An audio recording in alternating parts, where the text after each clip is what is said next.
Assalamualaikum warahmatullahi wabarakatuh.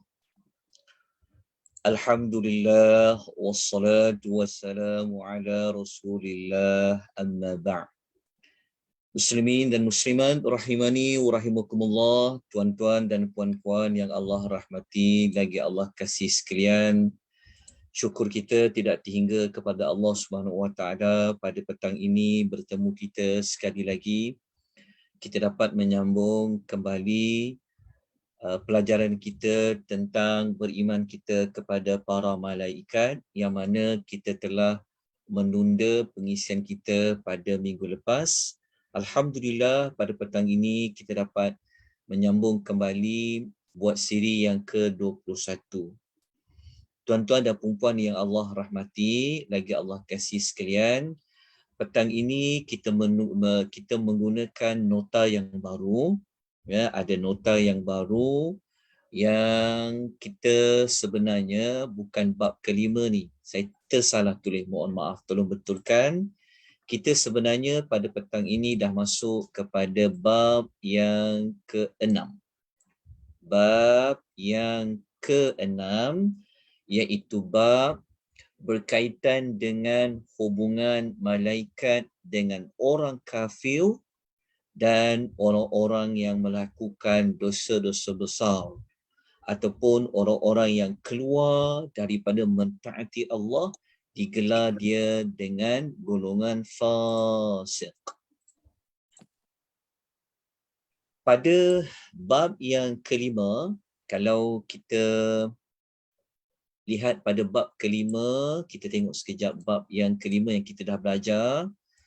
Nak tahu senarai kandungan yang kita dah pelajari, kita kena tengok pada nota siri 1. Nota yang pertama, kita telah selesai belajar bab kelima. Yang bab hubungan malaikat dengan Nabi Adam dan keturunan Nabi Adam. Ini dikaitkan dengan orang-orang yang beriman. Dikaitkan dengan manusia secara umum dan dikaitkan juga dengan orang yang beriman. Alhamdulillah, kita dah belajar ke semua maklumat ini. Kalau lihat pada nota yang lalu, ada 26 perkara yang berkaitan dengan peranan malaikat kepada Adam dan anak-anak Adam. Yang last kali ni kita pindahkan ia kepada bab yang ke-6. Jadi petang ini kita masuk pada bab yang ke-6 seperti yang mana tertera di dalam nota yang telah pun kita paparkan. Bab ke-6 ni kita nampak seperti ada dua kan. Jadi tuan-tuan dan puan kena buat pertambahan lagi. Bukan sekadar bab hanya menurunkan azab, melaknat orang kafir, tetapi ada pecahan-pecahan lagi tentang laknat. Nanti catat. Nanti tuan-tuan catat di ruangan silibus ni, tuan-tuan catatlah. Okey, apa lagi yang malaikat laknat? Catat, tambah lagi ya. Catat di bahagian ruang kosong di sini. Buat sama ada nak buat bulat ke, nak buat nombor ke, catat. Rujuk kepada nota yang ada diberikan kepada tuan-tuan dan puan-puan. InsyaAllah tuan-tuan, tajuk malaikat ni kita sasarkan sebelum kita masuk bulan Ramadan. InsyaAllah kita akan tamat. InsyaAllah kita akan tamat. Jadi kalau kita terlepas satu kelas pada minggu-minggu yang akan datang, kita cuba cari untuk kita gantikan. Kerana selepas Ramadan, kita akan belajar pada bab iman yang berikutnya. Mungkin kita boleh bincang, belajar tajuk qada dan qadar. Kita belajar tentang takdir. InsyaAllah nanti kita tunggu pengumuman hebahan yang akan diberikan. InsyaAllah. Okey, jadi kita pergi kepada nota yang baru, bab yang ke-6. Okey. Kita petang ni kita tengok ada beberapa perkara. Okey, kita pergi kepada perkara yang pertama. Okey, sebelum tu tuan-tuan dan puan, nota yang saya paparkan di Zoom ini tuan-tuan dapat ke? Belum dapat ke? Dah terima ke atau bagaimana? Tuan-tuan boleh dengar tak suara saya? Dengar, Ustaz. Dengar, Alhamdulillah. Ada pun orang ingat tak ada, dah mana dah tuan-tuan pergi ni. Okey, kita pergi kepada yang pertama. Okey, yang pertama, memang para malaikat ini ditugaskan untuk menurunkan azab kepada orang kafir. Kenapa kita tak letakkan dalil dia? Sebab terlalu banyak.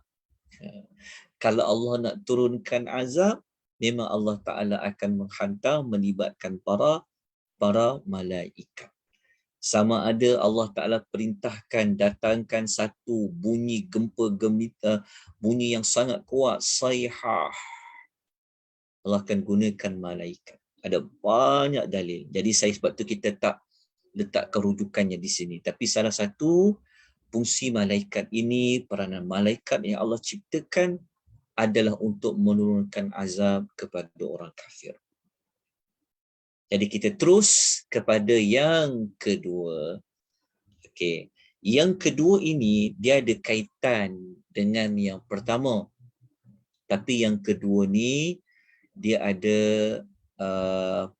dia ada perbezaan dari sudut azab. Maksudnya kalau kita sedia maklum kaum Lut, kita tahu kaum Lut ini Allah Ta'ala timpakan mereka azab dengan pelbagai azab.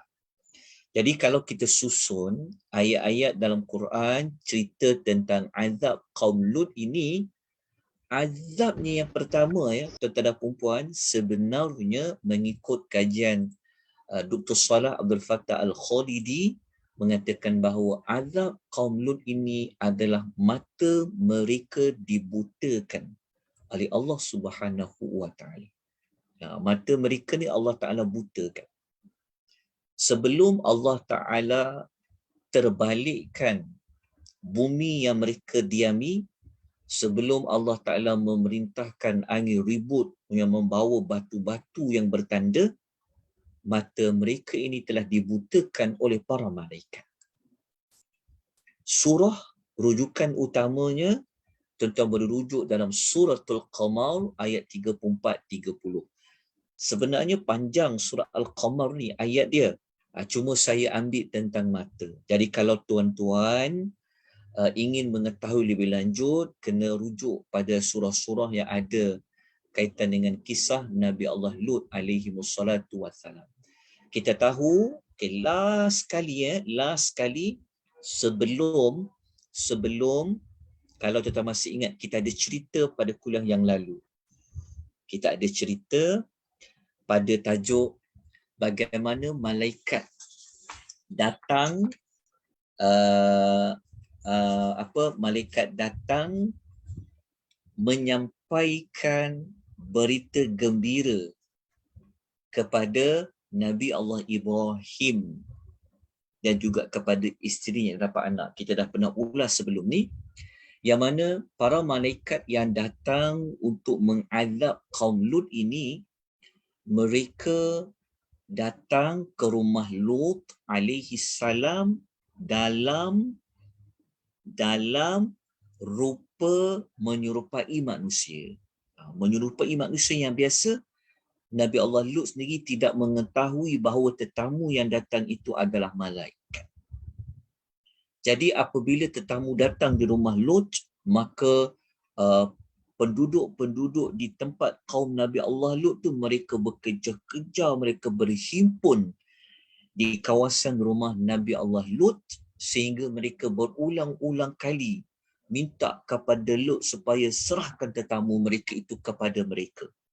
Serahkan tetamu Lut itu kepada mereka. Dan kalau kita baca pada keseluruhan ayat, Nabi Allah Lut sebenarnya offer mereka. Kenapa tak nak ambil orang perempuan? kenapa perlu nak ambil tetamu dia lelaki ni? Kemudian Nabi Allah Lut sampai dia kata, Nabi Allah ni dia susah hati sangat. Sampai dia kata, aku ni tak ada siapa nak tolong aku. Sebenarnya malaikat ada, tapi sebenarnya malaikat tu tengok je apa Nabi Allah Lut nak buat.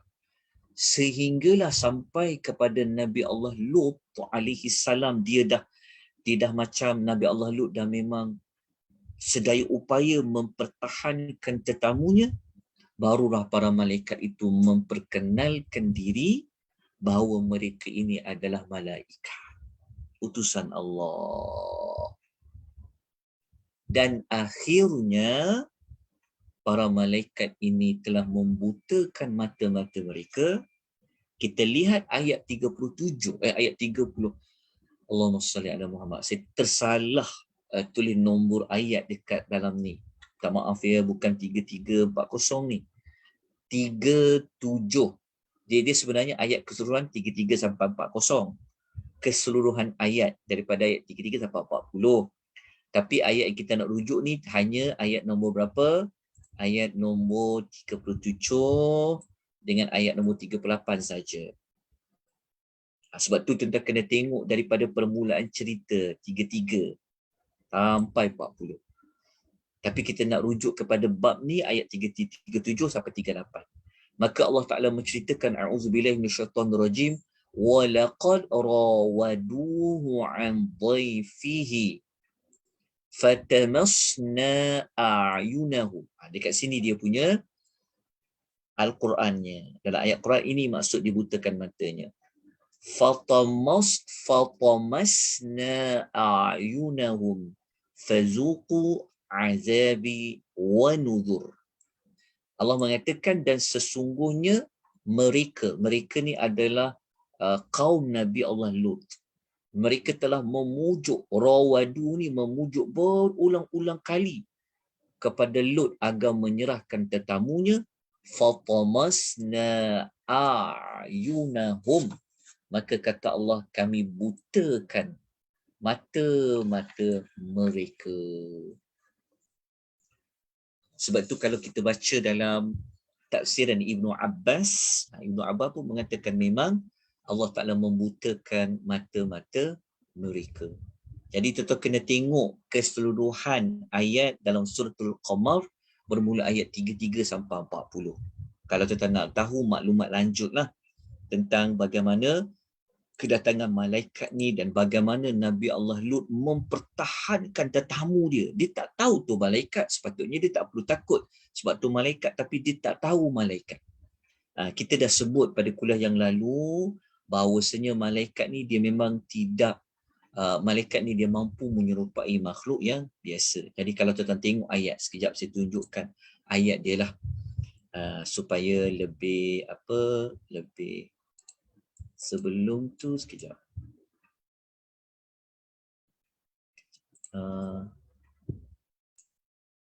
Okey, ada live kan? Okey, sekejap. Kita tengok dekat ni. Okay. Saya nak tunjukkan pada tuan-tuan ayat Quran. Okay, kita tengok surah Al-Qamar. Okay, tengok Nobel Quran. Nampak tak saya tengah paparkan ni Nobel Quran. Boleh beri maklum alas? Nampak tak? Nampak Ustaz. Alhamdulillah jazakillahu khairah. Okay, kita tengok ayat nombor 33. Okey, kita tengok ayat 33, nampak kan? Ayat 33, dekat sini kita nampaklah kadzabat qaumul lutin bin nuzur. Kaum Lut buat tak peduli saja. Okey, sampai ayat 34, ayat 35, ayat nombor 36, ayat 37 yang kita baca tadi. Okey. Jadi kena tengok keseluruhan ayat. Jadi kita terus pergi kepada nota tadi. Maka kami butakan mata mereka. Maknanya penduduk, pengikut kaum Nabi Allah Lut ni, mereka tak dapat pun tetamu tu. Sebab apa? Sebab mata-mata mereka telah dibutakan oleh para malaikat. Ini permulaan untuk mereka menerima azab. Sebab itu lepas tu Allah mengatakan, وَلَقَدَ صَبَّحَهُمْ بُكْرَةً عَذَابٌ مُسْتَقِرٌ. dan sesungguhnya mereka telah ditimpa azab yang kekal pada keesokan harinya. Sebab itu kedatangan malaikat tadi nak bagi tahu kepada Nabi Allah Lut supaya keluar Lut, malam ni kena keluar juga. Cepat keluar, jangan pandang belakang, bawa pengikut engkau. Mereka jalan dekat depan, engkau jalan dekat belakang. Keluar kerana subuh dah dekat. Jadi kedatangan mereka akhirnya dibutakan mata mereka. Lepas tu barulah Allah Ta'ala menghantar angin ribut yang membawa batu-batu, mereka dihujani dengan batu-batu yang telah batu daripada tanah yang dibakar. Lepas tu setiap batu tu dia ada tanda batu ni nak dikenakan kepada siapa. Akhirnya bumi mereka diterbalikkan oleh Allah Subhanahu Wa Taala, yang bawah menjadi di atas menjadi di bawah. Tapi saya nak tunjukkan bahawa malaikat ini berperanan membutakan mata mereka. Wallahu alam bagaimana, ada para ulama mengatakan dengan sayap dia mereka buat, ada tak tahu bagaimana bentuk, tapi memang malaikat itu membutakan mata mereka. Okey, ni kena belajar panjang kisah Nabi Allah Lut. Okey. Kemudian kita pergi kepada yang ketiga. Yang ketiga ni adalah para malaikat ini mereka melaknat orang kafir. Okey, kalau sebut laknat ya, laknat ni maksudnya mendoakan, meminta kepada Allah supaya Allah Ta'ala jauhkan rahmat. Laknat ni dia adalah perbuatan yang meminta kepada Allah supaya Allah Ta'ala jangan bagi rahmat, jauhkan rahmat Allah. Jadi perkara ketiga ni ada kaitan dengan doa juga. Jadi melaknat orang kafir. Orang kafir yang bagaimana ni? Okay. Kalau kita rujuk dalam surah Al-Baqarah ayat 161, Allah Ta'ala sebut jelas perkataan la'nat dan ada perkataan malaikat. Jadi kalau sebut laknat ni, ini adalah bahasa Al-Quran. Cuma kita sebut laknat K, macam K kan, L-A-K. Quran dia bunyi ain. La'nat. Baru betul la'nat. Allah Ta'ala berfirman, innal ladzina kafaru, sesungguhnya orang-orang yang kafir. Kafir yang bagaimana? Wa matu wa hum kufar, dan mereka yang mati dalam kafir. Sesungguhnya orang kafir dan orang-orang yang memang mati dalam keadaan kafir, ulaika alaihim la'nat. Ada juga perkataan ulaika alaihim la'natullahi wal malaikati. Itu juga perkataan wal malaikati wan nasi ajma'in. Mereka itulah orang-orang yang akan dilaknat oleh Allah, dan para malaikatnya pun melaknat, dan para manusia sekalian pun melaknat orang kafir yang mati dalam kekafiran. Mati je orang kafir dalam keadaan dia kafir, mereka akan dilaknat oleh penghuni-penghuni langit. Allah sendiri melaknat. Bayangkan, Allah sendiri yang melaknat mereka. Ditambah pula dengan para malaikat memohon supaya mereka ini mati, supaya mereka ini dilaknat, dijauhkan daripada rahmat Allah. Okay, suratul Baqarah ayat 161. Tuan-tuan, kalau kita rujuk dalam Quran kan, sebenarnya orang kafir ni bukan orang yang beriman je laknat pada mereka. Sebenarnya apabila mereka masuk neraka, sesama mereka akan saling laknat melaknat. Orang masuk neraka ni, mereka akan saling melaknat penghuni dalam neraka. Tidak sama macam penghuni syurga. Saya bagi satu ayat kepada tuan-tuan dan puan-puan. Contoh ayat yang mengatakan bukan sekadar waktu mati dapat laknat ni, tapi masuk neraka sampai akhirat pun mereka akan saling laknat melaknat. Orang kafir kepada orang kafir saling laknat antara mereka sama lain. Kita tengok dalam surah ke-7 Al-A'raf, surah ke-7. Cuba tengok pada ayat nombor 38. Surah Al-A'raf ayat 38. Saya tunjukkan dekat legasi Quran tu. Ayat dia. Okey. Surah ke-7 kan. Surah yang ke-7. Surah Al-A'raf. Surah Al-A'raf, kita cari ayat nombor berapa tadi saya kata? Ayat nombor 38.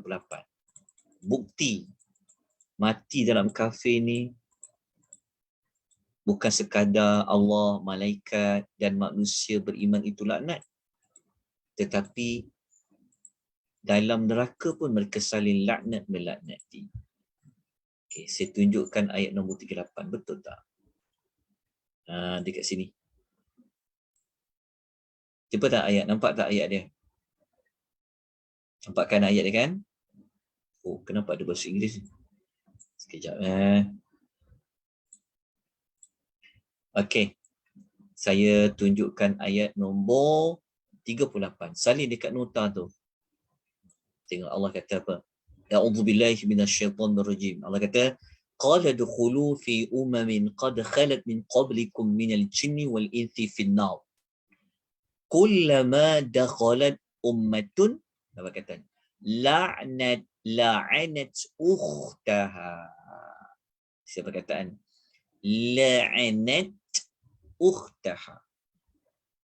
Jadi Allah kata, masuklah kamu semua dalam neraka bersama dengan umat-umat yang terdahulu daripada kamu. Jin ke, manusia ke, masuklah dalam neraka. Tiap-tiap satu umat yang masuk akan mengutuk, dia kata macam mengutuk, melaknat akan saudaranya sendiri. Hingga apabila mereka semua berhimpun di dalamnya, apa tu ada panjang cerita dia. Maknanya begini, kalau siapa yang belajar tajuk neraka, orang yang masuk dalam neraka terlebih dahulu, mereka akan melaknat orang yang masuk neraka. Dia bukan macam, bukan dalam neraka tu macam pujuk memujuk ke, saling berkasih sayang ke, tak ada.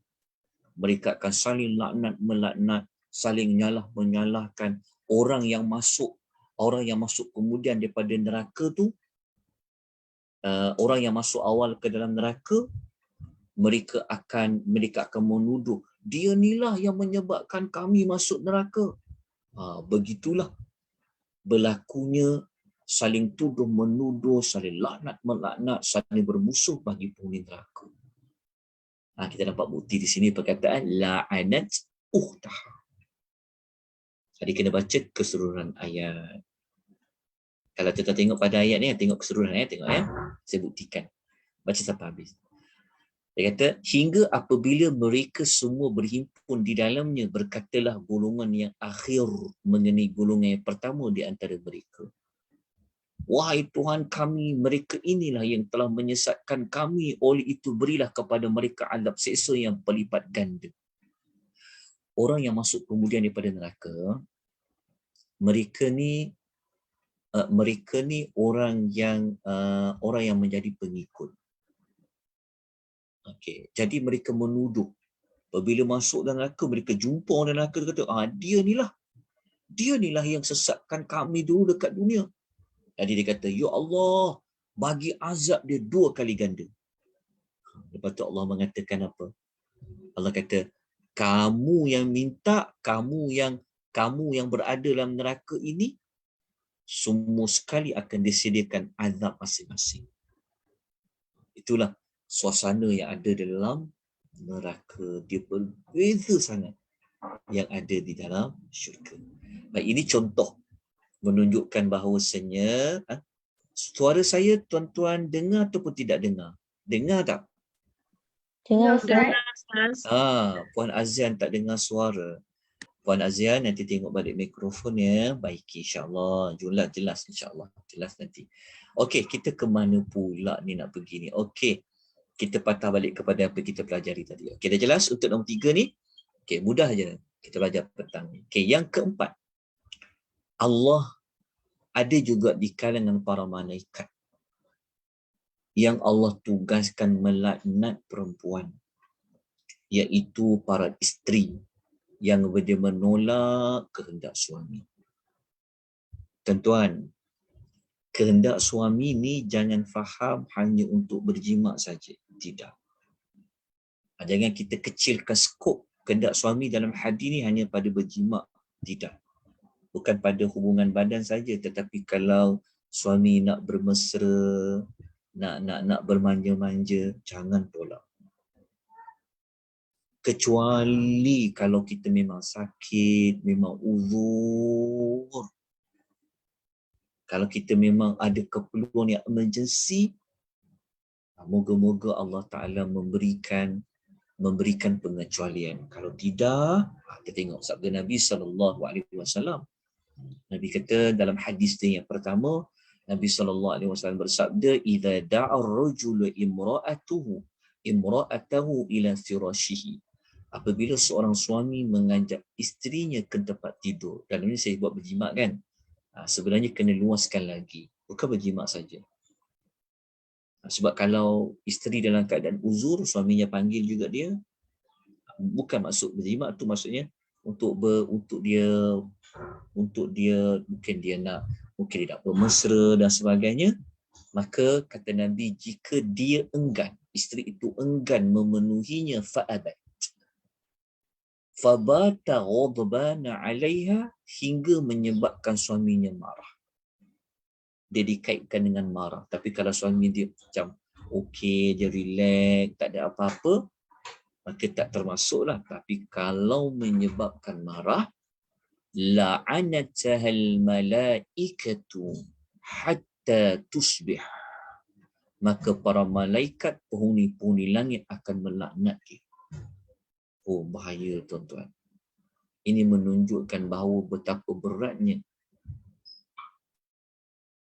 kesalahan yang berkaitan dengan suami. Bukan saya nak menangkan lelaki, tak. Lelaki pun banyak juga benda yang dia kena tunaikan kepada perempuan. Tapi dalam konteks tadi ni berat. Maka para malaikat akan laknat perempuan tersebut.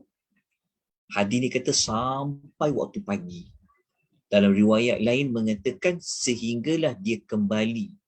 Maksudnya mungkin dalam tempoh 2-3 jam dia tak nak, tiba-tiba dia rasa macam dia kesian kat suami dia, dia rasa macam dia pun mendatangi suaminya, memenuhi kehendak suaminya, maka hilanglah laknat itu.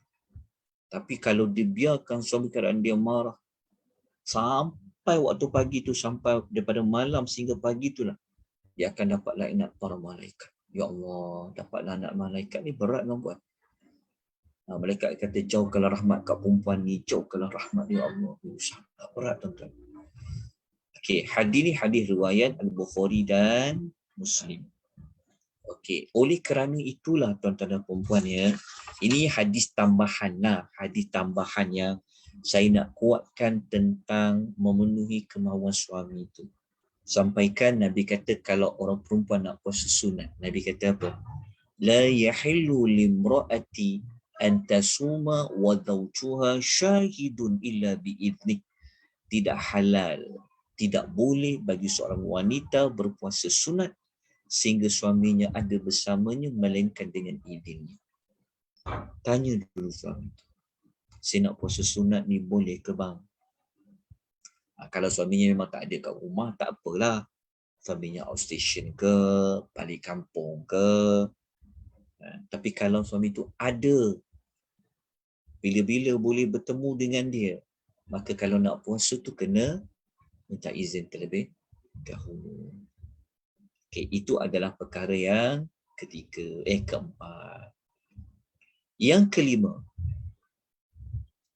para malaikat melaknat orang yang sama ada dia betul-betul serius ke, dia betul-betul nak main-main ke, mengarahkan benda tajam ke orang. Contohnya kita tunjuk pisau kan, nak takut-takut ke orang. Aku cucuk kau, aku cucuk. Ataupun ada orang main-mainkan dengan benda tajam. Besi ke, gunting ke, pisau ke. Orang itu termasuk dalam laknat malaikat. Jangan main-main tuan-tuan perempuan. Gurau-gurau dengan benda-benda yang tajam ni, menakut-nakutkan ni, jangan. Sabda Nabi SAW, Man asyara ila akhihi bihadidatin. Sesiapa yang mengacukan besi kepada saudaranya, fa innal malaikata tal'anuhu hatta yanzi'. Maka sesungguhnya malaikat melaknatinya. Kat sini dalil dia. Malaikat melaknatinya sehinggalah dia melepaskan benda itu sekalipun dia itu saudara seayah. Maksudnya adik-beradik. Adik dua ayah Muslim. Maksudnya adik-beradik ni mungkin kita kata tak apalah, saya nak gurau-gurau je adik-beradik saya ke, tak ada. Apa pun hubungan dengan orang tu, adik-beradik ke, nak main-main ke, nak serius ke, tak boleh. Hukumnya haram. Kalau dia selagi dia main-main macam tu, selagi itulah malaikat laknat. Melainkan kalau dia dah mula simpan benda tu, dia dah tak lagi menghunuskan, mengacu-ngacukan dengan benda-benda yang tajam. Kalau kita baca hadis lain, kan, kita baca hadis riwayat Bukhari dan Muslim, kenapa Nabi tak bagi? Kenapa dilarang? Kerana kata Nabi SAW, la yushir ahadukum ila akhihi bis-silah. Janganlah seseorang di antara kamu mengacukan senjata kepada saudaranya. Fa innahu la yadri. Kerana dia tidak tahu. La'alla syaitana yanzi'u fi yadihi. Boleh jadi syaitan itu melepaskan senjata itu dari tangannya. Syaitan ni kita ingat boleh main-mainkan, tak tiba-tiba kita kata tercucuk betul. Itu adalah daripada campur tangan syaitan. Tuan-tuan, jadi hati-hati, jangan. Kalau kita nampak anak kita main-main dengan benda tajam, dia acah-acahkan, kita kata tak boleh. Kita kena marah dia, bagi tahu pada dia. Nabi kata dia punya pemberat dia, fayaqa'u fi khufratin minan nar, boleh jadi orang itu membawa dia terjerumus ke dalam api neraka. Tuan-tuan bayangkan, ini baru nak acah-acah tau. Apatah lagi kalau buat dengan niat yang betul. Kalau hanya bergurau pun boleh, termasuk mendapat laknatnya malaikat, apatah lagi kalau memang niatnya secara serius. Oleh kerana itulah tuan-tuan dan puan-puan ya, Nabi bagi tahu adab-adab cara kita nak hulurkan benda tajam kepada orang lain. Mungkin kita kata, bak sini kat mak pisau tu. Cara kita nak bagi tu, kita jangan bagi pisau dari bentuk yang dia sudah terhunus. Faham tak maksud dia? Kalau jadi Nabi kata, Rasulullah SAW kata Jabir bin Abdillah melarang menerima pedang dalam keadaan dia terhunus. Kena bagi dia, mungkin kena pakai sarung ke. Pastikan pedang tu tak bagi pada orang tu macam menghadap kepada orang yang kita nak bagi tu. Sebab kita tak tahu campur tangan iblis ke. Mungkin Nabi tak bagi. Tengok Nabi SAW seorang Rasul yang memikirkan jaga nyawa. Tuan-tuan dan perempuan yang Allah rahmati lagi Allah kasih sekalian, yang ini kita kena ambil perhatian. Kadang-kadang kita tak perasan dalam perkara ini. Baik, kita terus kepada yang keenam. Yang keenam, malaikat ini ada yang Allah tugaskan melaknat orang yang mencela para sahabat Nabi. Sabda Nabi SAW, man sabba ashabi, siapa yang mencela, memperkecilkan para sahabatku, fa'alaihi la'natullahi wal malaikati wan nasi ajma'in, maka dia akan mendapat laknat daripada siapa? Daripada Allah, daripada para malaikat dan manusia kesemuanya. Tak boleh tuan-tuan melaknat para sahabat. Tapi apa yang jadi kepada orang Syiah? Kan, yang bukan sekadar melaknatkan, mengkafirkan lagi Abu Bakar Siddiq, mengkafirkan Umar Al-Khattab radhiyallahu anhu. Mereka ini adalah orang yang berhak untuk mendapat laknat daripada Allah, para malaikat dan seluruh manusia. Tak boleh. Sebab tu kalau orang-orang dulu di kalangan salafus soleh, mereka memang memandang mulia para sahabat. Sampaikan dalam cerita para sahabat tu ada banyak cerita yang kalau dengar mana-mana sahabat itu dihina, mereka sanggup nak potong lidah mana-mana manusia yang memperkecilkan para sahabat. Ada dalam sejarah banyak menyebutkan tentang tindakan mereka mempertahankan kemuliaan para sahabat. Macam kisah anak Umar sendiri. Pernah gaduh-gaduh, dia telah mencela Al-Miqdad radhiyallahu anhu. Ada sahabat namanya Miqdad. Umar ni, dia dengar anak dia cakap macam tu, dia kata, aku nak ambil pisau, aku nak potong lidah kau. Kenapa? Kerana mencela para sahabat. Kita sepatutnya para sahabat bukan kita cela mereka. Sepatutnya para sahabat Nabi ni kita kena mendoakan mereka. Kerana mereka ini adalah sahabat kepada Rasulullah sallallahu alaihi wasallam. Orang yang mencela sahabat ni, tuan-tuan, kita kalau fitnah orang, bawa kat mahkamah kena ribu-ribu kan, 100,000, 60,000 kan, sampai 100,000. Tapi kalau kita buat fitnah dekat para sahabat, tak ada hukuman tu nak diambil kepada menjaga maruah para sahabat. Tuan-tuan puan, itu perkara yang ke-6. Okey, kita pergi yang ke-7. Yang ke-7 ni adalah para malaikat melaknat kepada orang yang menghalang pelaksanaan syariat Allah. Ni menghalang hukuman yang telah ditetapkan oleh Allah di dalam Quran. Nabi kata dalam hadis dia, وَمَنْ قَتَلَ عَمْدًا فَقُودُ يَدَيْهِ. Sabda Nabi SAW, Nabi mengatakan bahawasanya sesiapa yang membunuh dengan sengaja, maka dia wajib dijatuhi hukuman qisas.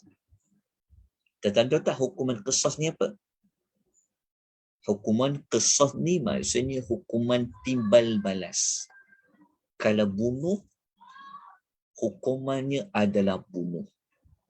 Ni bunuh dengan sengaja. Dia berbeza dengan bunuh tak sengaja. Ni bunuh dengan sengaja. Maka orang yang membunuh itu, dia boleh diambil hukuman bunuh. Cuma di Malaysia ni kita buat juga hukuman bunuh, tetapi ada yang tidak mengikuti hukuman Islam. Dia sebenarnya pembunuh, dia diberikan peluang untuk dia perlu mendapat persetujuan waris. Tapi kita bunuh, hukum bunuh terus tanpa diberikan peluang kepada waris itu. Maksudnya kepada keluarga mangsa si bunuh tu nak buat apa dia? Nak dijalankan hukuman bunuh ke? Nak dibayar diat ke? Kat situ. Tak apalah, tapi kita bukan nak cerita tentang hukuman ni, tapi siapa yang buat hukuman bunuh, maka dia wajib dibunuh. Kenapa tuan-tuan dan puan-puan? Okey, kalau nak tahu kita tengok pada surah Al-Baqarah. Saya tulis surah Al-Baqarah ayat 179. Ayat 179 kita nak tengok kalau bunuh seorang manusia ni dia jadi seperti apa kesan dia. Jadi kita kena tengok dalam Al-Quranul Karim, tengok pada ayat yang Allah Subhanahu Wa Taala sebut pada ayat nombor 179. Okey, kita buka dekat ayat 179, tulis dekat nota tu, impak jika kita membunuh manusia lain, dia seperti apa hukuman bunuh ni. Membunuh ni. Ada kita tengok dekat ayat 179. Kejap tengok ayat dia ada tak nampak sini. Okey, ternampak tak dekat sini? Ayat dia tentang kejap. Bukan. Okey, kita tengok dulu hukuman ayat 179. Tengok dulu hukuman kisah dulu. Okey, tuan-tuan, kisah ni ada dalam Quran tau. Perkataan qisas. Hukuman kisah ni ada. Hukuman qisas tu macam mana hukuman qisas tu? Kita tengok pada ayat 178 kan. Allah kata, wahai orang yang beriman, diwajibkan kamu menjalankan hukuman qisas. Dipanggil hukuman timbal balas. Dalam perkara orang yang mati dibunuh. Kalau dibunuh, orang merdeka dengan orang merdeka, hamba dengan hamba, perempuan dengan perempuan. Maka sesiapa pembunuh yang dapat sebahagian keampunan daripada saudara pihak yang terbunuh, maka hendaklah orang yang mengampunkan itu mengikut cara yang baik. Ni yang saya kata tadi tu. Kita kat Malaysia tak ikut ayat Quran ni. Tak ikut ayat Quran ni. Tak ikut ayat Quran ni. Maknanya kita ni, walaupun kerajaan kita ditakbir oleh orang Islam, tapi ada banyak ayat Quran yang kita masih tak amalkan. Tapi buat pertandingan tilawatul Quran setiap tahun, tapi dalam bab hukuman jenayah masih memakai undang-undang orang-orang British. Ustaz, Kalau ya. Jadi kita punya negara tu dilaknat ke oleh malaikat? Kita tengok pada ayat yang selepas tu ada disebutkan. Kalau kita baca dekat hadis tu nanti. Kalau kita baca dekat hadis tu, Allah bagi tahu kalau siapa yang menghalang pesalah dengan pelaksanaan hukuman. Contohnya, kita tahu dia salah, tapi kita cuba bebas dia ke, lindung orang tu ke, kita cuba tukar daripada kes yang lain, dia akan dapat laknat. Ya, semua yang terlibat daripada pihak pemerintah, badan kehakiman, siapa-siapa yang terlibat, dia akan mendapat laknat dari Allah. Ini kita nak cerita dulu tentang hukuman qisas tu. Jadi kalau hukuman qisas tu sebenarnya perlu diberi hak kepada waris kepada si mangsa tu nak buat apa kepada si bunuh. Nak teruskan buat hukuman bunuh ke? Ataupun nak minta dia membayar diat. Ini cerita dia. Okey, lepas tu Allah Ta'ala bagi tahu, kalau kamu buat hukuman qisas ni, apa faedah kamu dapat? Allah kata, walakum fil qisasi hayatun. Dalam hukuman qisas itu ada jaminan hidup bagi kamu semua. Wahai orang yang berakal fikiran, supaya kamu bertakwa, supaya kamu bertakwa. Okey, kita nak cuba tentang buka surah Nisa sekejap. Tengok surah An-Nisa, tengok ayat 92. Ayat 92. Kita nak tengok kesan membunuh orang. Kan membunuh, kesan dia seperti apa? Ayat nombor 92. Okey, tengok ayat nombor 92. Catat dekat nota tu. Ayat 92. Tengok dekat sini. Ini tentang hukuman bunuh ni. Ini hukuman. Ini adalah hukuman dalam Quran lah. Tengok Allah kata apa? Ayat 92 kan? Allah kata, dan tidak harus sama sekali bagi seorang mukmin membunuh seorang mukmin yang lain kecuali dengan tidak sengaja. Dan sesiapa yang membunuh seseorang mukmin dengan tidak sengaja, ni dia punya kafarah dia. Dia kena merdekakan seorang hamba, bayar diat. Okey. Jadi kita tengok dekat sini. Okey. Jadi kita tengok dekat sini, inilah yang kita nak kaitkan juga. Sesiapa yang membunuh seorang mukmin dengan sengaja, maka balasannya ialah neraka Jahannam kekal di dalamnya. Okey. Ayat satu lagi. Okey. Kita dah habis ayat ni, jom kita terus pergi kepada hadis yang kita nak sambung tadi. Ini cerita tentang membunuh dengan sengaja. Okey, tapi kita nak tengok pada yang faman hala. Hala ni maknanya menghalang. Sesiapa yang menghalang antara pesalah itu dengan pelaksanaan hukuman qisas itu, maka baginya laknat Allah, malaikat dan seluruh manusia. Ini kita sebut tadi itu. Kalau dia memang patut untuk dia contoh hukuman qisas kan, maksudnya dia ni patut dijatuhkan hukuman bunuh. Waris kepada si mati itu bersetuju untuk dijatuhkan hukuman bunuh, maka kalau ada orang cuba tak nak jatuhkan pesalah itu dengan hukuman bunuh, maka orang itu akan mendapat laknat Allah, laknat malaikat dan seluruh manusia. Hadis riwayat An-Nasa'i. Jadi kalau hakim yang bersekongkol, peguam yang bersekongkol, kenalah laknat Allah Subhanahu wa ta'ala. Okey. Itu untuk kes yang ketujuh. Pelaksanaan syariat. Dia bukan pada kisah saja, ada banyak lagi yang lain lah. Pada hukuman-hukuman yang lain. Okey, kita pergi kepada yang ke-8. Yang ke-8, berlaknat orang yang melindungi pelaku mungkar. Ni pun banyak juga orang buat benda mungkar sekarang. Kan? Melindungi pelaku mungkar. So dalam nota muka surat 5 dengan 6 ni, saya dah bawa 2 hadis. Nabi kata, man ahdatha hadathan au awa muhdithan.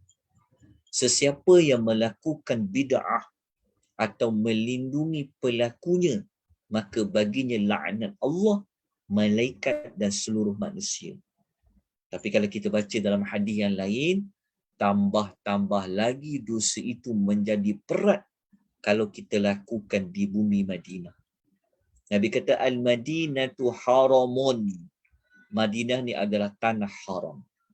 Siapa yang melakukan bid'ah padanya atau melindungi pelakunya, maka baginya laknat Allah, malaikat dan seluruh manusia. Tidak akan diterima darinya amal yang fardu ataupun amal yang sunat. Hadis riwayat Muslim. Sebab tu kalau pergi Madinah, pergi tanah haram Mekkatul Mukarramah, jangan buat amalan agama sesuka hati. Jangan. Bahaya. Jangan buat perkara-perkara bid'ah dalam agama. Okey. Jadi kita pergi kepada perkara yang ke-9. Yang ke-9 ni apa? Para malaikat melaknat orang yang menyandarkan nasab yang palsu. Nasab palsu ni maksud dia, kita kalau macam kita ada anak angkat, kita tipu orang, kita kata dia tu anak kita, berbentikan kita, ataupun anak tu dia tak ngaku bapak dia ngaku bapak dia yang lain. Jahat macam mana bapak dia tu yang asal, yang darah dagingnya kan, tapi kalau dia tak mahu dibinkan atau dibentikan dengan bapaknya, ia termasuk di dalam perkara yang ke-9 ni. Bahkan sangat berat. Nabi SAW bersabda, وَمَنْ ادَّعَى إِلَى غَيْرِ أَبِيهِ أَوْ انْتَمَى إِلَى غَيْرِ مَوَالِيهِ فَعَلَيْهِ لَعْنَةُ اللَّهِ وَالْمَلَائِكَةِ وَالنَّاسِ أَجْمَعِينَ. Siapa yang mengaku ayah kepada bukan walinya, maksud dia mengaku dia ni ayah saya, sedangkan dia bukan ayah dia, tapi mungkin ayah angkat dia ke, ayah tiri dia ke. Okey, maka laknat Allah, para malaikat dan laknat seluruh manusia menimpa kepada mereka. Di hari kiamat, Allah Ta'ala tidak menerima mereka sama ada pada amal yang fardu ataupun amal yang sunat. Siapa yang mengaku ayah kepada bukan walinya. Inilah menasabkan anak angkat, macam-macam tu termasuk dalam perbuatan. Jelas tak tuan-tuan dan perempuan? Kalau tuan-tuan dan perempuan nak ambil ayat Quran yang berkaitan dengan perintah tentang anak angkat, nak sandarkan kepada siapa ni, tuan-tuan boleh ambil dalam surah Al-Ahzab ayat 4 dan 5. Tu dia dekat nota tu. Surah Al-Ahzab ayat 4 hingga 5. Okay, kita tengok surah Al-Ahzab surah 33. Kita tengok ayat 4 dan 5. Jumpa tak ayat 4 dan 5? Allah Ta'ala mengatakan apa? Bermula pada ayat yang Allah kata, Allah mengatakan وَمَا جَعَلَ أَدْعِيَاءَكُمْ أَبْنَاءَكُمْ. Allah kata dan ia juga tidak menjadikan anak-anak angkat kamu sebagai anak kamu sendiri. Maksudnya kalau kita ada kasih sayang, jaga dia macam sendiri itu tak apa, tapi jangan dibinkan.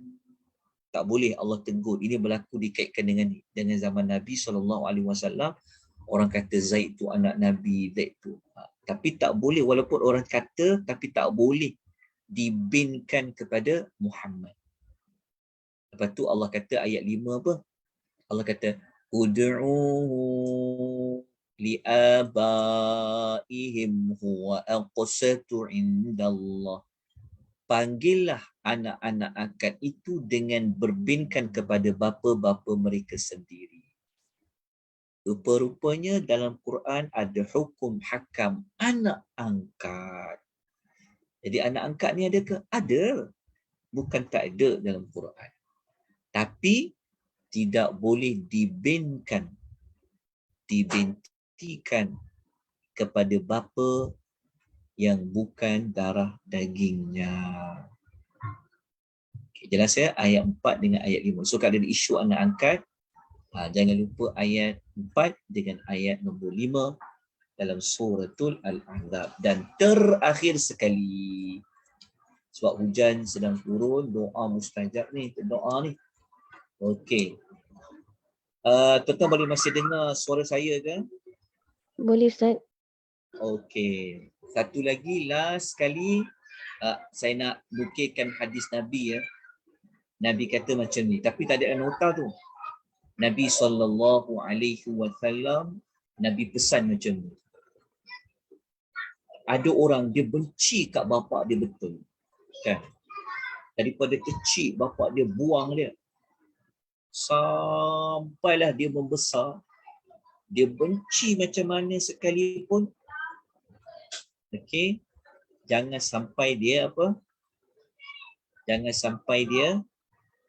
tak mengaku itu adalah bapa dia. Pesan tu kita kena ajar. Jangan pula kita api-apikan dia, bagus kau cakap macam tu, bagus. Tak.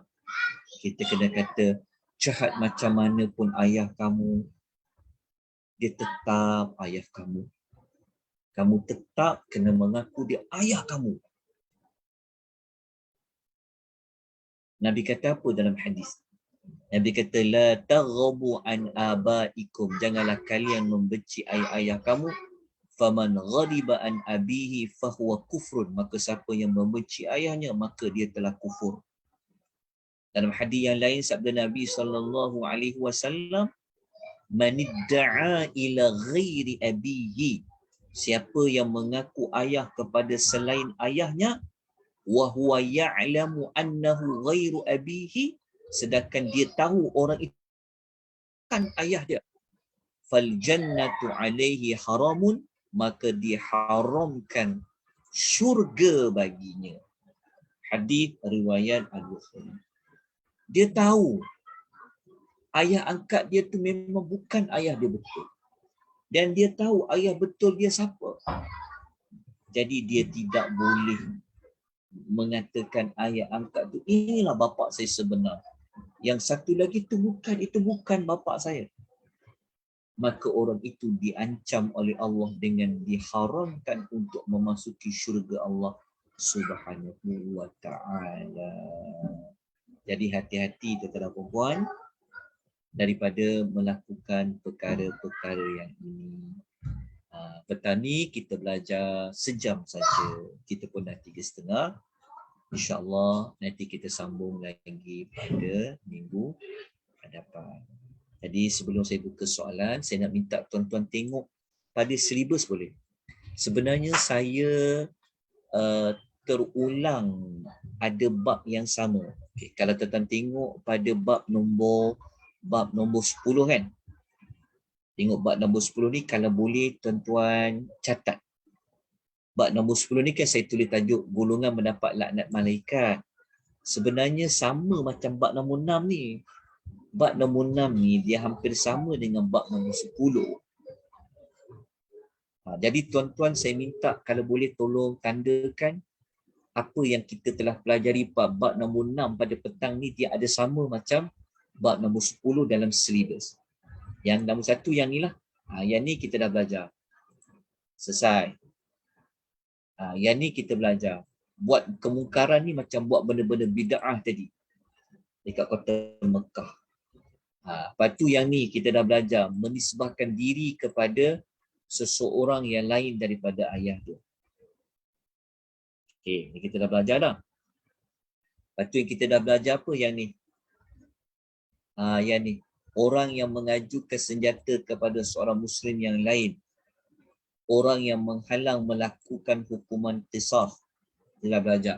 Isteri yang menolak ajakan suami, kita dah belajar. Orang yang mati dalam keadaan kafir pun kita dah belajar. Jadi yang belum kita pelajari ada berapa dekat sini? Kalau kita tengok dekat situ, semua sekali lebih kurang ada 13. Jadi yang belum kita belajar yang ni lah. Yang belum kita tanda lah. Ni kita belajar minggu depan insyaAllah yang ni. Jadi kita cover sekali dengan bab 10 ni. Saya terulang 2 kali bab ni sebenarnya. Ni kita akan belajar yang ni. Lepas tu kita akan belajar yang ni. Ni. Akhir.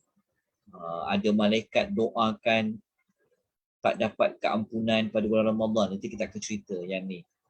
Ini semua insyaAllah kita bincang nanti pada minggu depan. Nanti kita bincang pada minggu depan. Jadi tuan-tuan tanda apa yang kita dah pelajari. InsyaAllah sebelum Ramadan kita akan habiskan tajuk beriman dengan para malaikat. Baik, tuan-tuan dan puan, ada apa-apa pertanyaan? Ada apa-apa persoalan, pertanyaan? Ada? Okey, kalau tak ada, insya-Allah kita jumpa lagi pada minggu depan. Kita sambung kepada perkara yang ke-7 sehinggalah kepada perkara yang ada di dalam nas sebut tentang doa keburukan para malaikat. Jadi kita dapat belajar apa? Rupa-rupanya malaikat ni juga dia mendoakan keburukan. Bukan hanya doa yang baik tapi ada juga mendoakan keburukan. Antara yang kita nampak jelas adalah pada melaknat, mendoakan supaya manusia itu dijauhkan rahmat dari Allah Subhanahu wa taala. Kita jumpa lagi insya-Allah pada minggu depan. Mohon maaf kelemahan kekurangan. Aqulu qouli hadza wa astaghfirullahal azim. Wabillahi taufiq wal hidayah. Wassalamualaikum warahmatullahi wabarakatuh. Waalaikumsalam. Jazakumullah khair Ustaz.